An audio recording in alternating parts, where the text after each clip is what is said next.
Indian cinema का contribution सिर्फ entertainment तक ही सीमित नहीं रहा है, बल्कि राजनीति से लेकर व्यापार तक लगभग हर क्षेत्र में फिल्म इंडस्ट्री किसी न किसी तरह से जुड़ी हुई है। इंडियन सिनेमा का इतिहास देश की आजादी से भी जुड़ा हुआ है। अब अगर आप सोच रहे हैं कि आखिर कैसे, तो चलिए इस वीडियो के जरिए जानते हैं। हिंदी और साउथ फिल्म इंडस्ट्री में कई ऐसे सितारे हैं जो स्वतंत्रता सेनानियों के परिवार से ताल्लुक रखते हैं। इनमें कुछ पीढ़ियां फिल्मों से जुड़ी हुई हैं, तो कुछ फ्रीडम फाइटर खुद ही हीरो बन गए। तो आइए इस लिस्ट पर एक नजर डाल लेते हैं। शाहरुख खान का परिवार आजादी के बाद पेशावर से भारत आया था। एक्टर ने अपने एक इंटरव्यू में बताया कि उनके दिवंगत पिता ताज मोहम्मद खान सबसे कम उम्र के स्वतंत्रता सेनानी थे। महज 15 साल की उम्र में वो देश को आजाद कराने की लड़ाई में शामिल हो गए थे। जब अभिनेता 15 साल के थे, तब उनके पिता की कैंसर के चलते मृत्यु हो गई थी।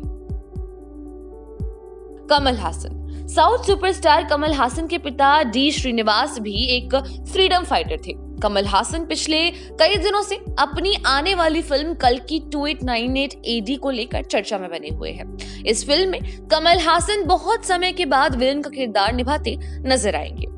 अल्लू अर्जुन, क्या आप जानते हैं कि पुष्पा एक्टर के दादा अल्लू अर्जुन रामलिंगा एक फ्रीडम फाइटर थे, जो रामचरण के नाना भी हैं।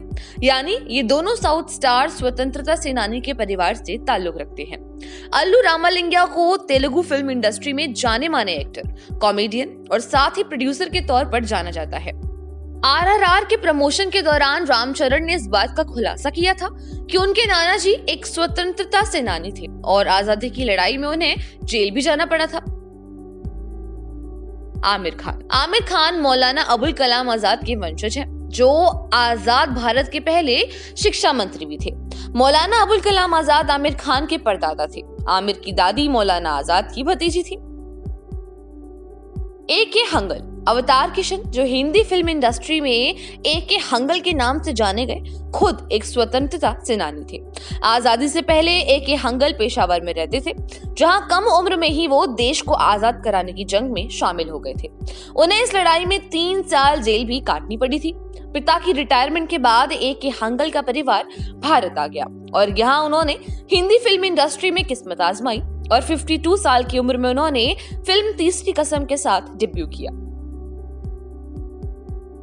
खैर, आप भी इस पर अपने व्यूज कमेंट सेक्शन में कमेंट कर जरूर शेयर कीजिएगा। तो आज के लिए बस इतना ही। देश दुनिया की छोटी और बड़ी तमाम खबरों की जानकारी के लिए जुड़े रहिए हमारे साथ न्यूज नेशन पर। धन्यवाद।